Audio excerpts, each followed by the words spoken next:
Welcome back, Truth Seekers. And I mean literally, because this is not just an episode. This is a wake up call. We're not talking about bunnies, eggs, or spring traditions. No. We're talking about the truth behind one of the world's most celebrated holidays. A truth that could bring change to how you worship, how you celebrate, and how you understand your relationship with Jesus. Because while believers all over the world gather to celebrate the resurrection of Jesus Christ, many are doing it surrounded by ancient symbols, one of history's most seductive deceptions, the worship of the Babylonian goddess, Ishtar, the so-called Queen of Heaven.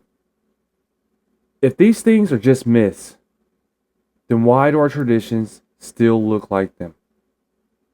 Let's expose the counterfeit and reveal what's real. Who was Ishtar?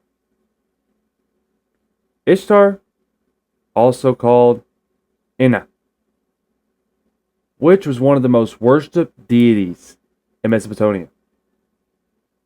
Goddess of fertility, sexuality, war, and the underworld. Called the Queen of Heaven in multiple cultures.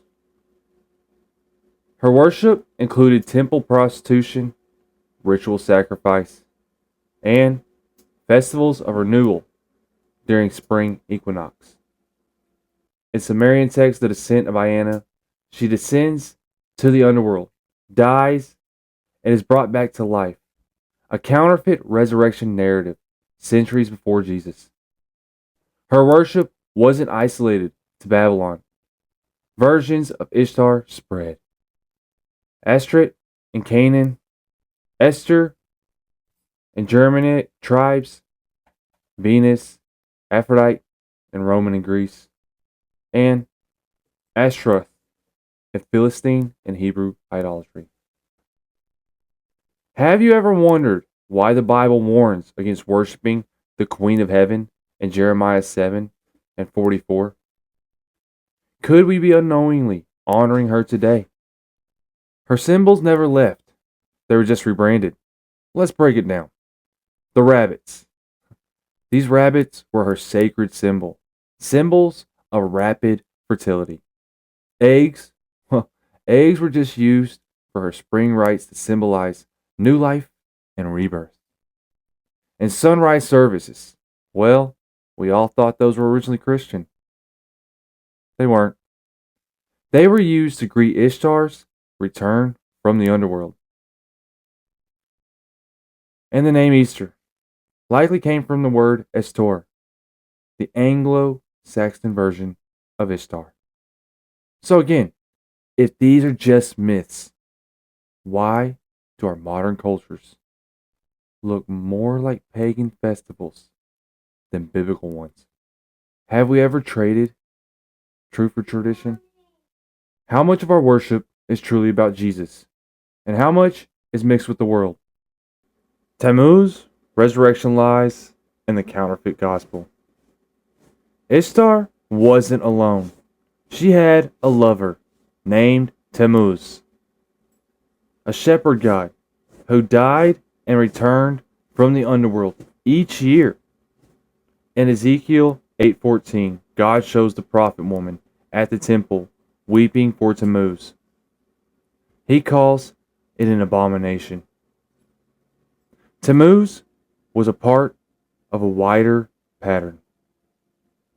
Mithras, Rome, and Adonis, Dionysus, and Baal all had myths of dying and raising. These weren't pursuers to Jesus. They were primitive counterfeits, designed to confuse the world when the true Savior finally came. Satan is the master of lies, and he was always laying his traps long before Bethlehem. So, have you ever heard of Tammuz before? Does knowing this change the way you see the resurrection? So, The church is compromising the call to action. Let's get real. The early church didn't celebrate Easter with bunnies and baskets and eggs. No, the apostles never held a sunrise Easter egg hunt. They celebrated Passover, the real biblical feast tied to the death and resurrection of Jesus. It wasn't until after Constantine legalized Christianity in Rome that it began to change. He merged Christian doctrine with Roman paganism to unify the empire. Winter solstice became Christmas. Spring fertility festivals became Easter. And here's the thing. Jesus doesn't need pagan makeovers. No. The gospel stands on its own. And it's time we stop mixing what's holy with what's profane. It's time we return to resurrection, not Easter. Should the modern church rethink of how we celebrate this day? Would you be willing to leave tradition for truth? Now I want to be crystal clear about something. And crystal. Jesus rose from the grave. Not metaphorically, not symbolically, literally. And that resurrection shattered death, broke sin, and changed history.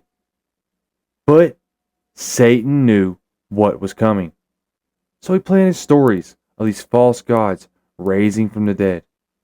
So when Jesus actually did, people would say, oh, like we haven't heard that before. Don't fall for it again.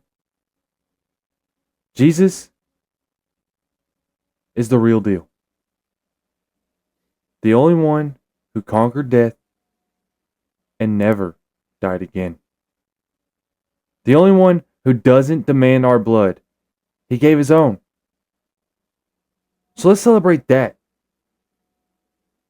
Let's break off every remnant of deception.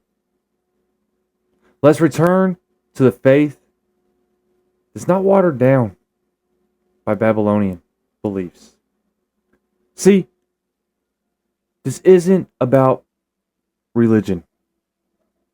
It's about relationship. You aren't made to follow rituals and traditions. You are made to walk with the risen King. Tradition without truth is just idolatry with a Christian label. So this year, don't celebrate an empty tradition. Live on the power of the resurrection. Don't just sing about victory. Walk in it. Don't just attend the service. Become the living temple of the Spirit. If this episode challenges you, well, good. Because truth isn't meant to be comfortable, but it's always worth it. Like it, share it, and blast it everywhere. One seed of truth can shake one soul free. And that's kingdom work. Happy Resurrection Day, truth seekers. And let the dead traditions die, and let the truth arise. Until next time, stay curious, stay engaged, and as always, stay truthful.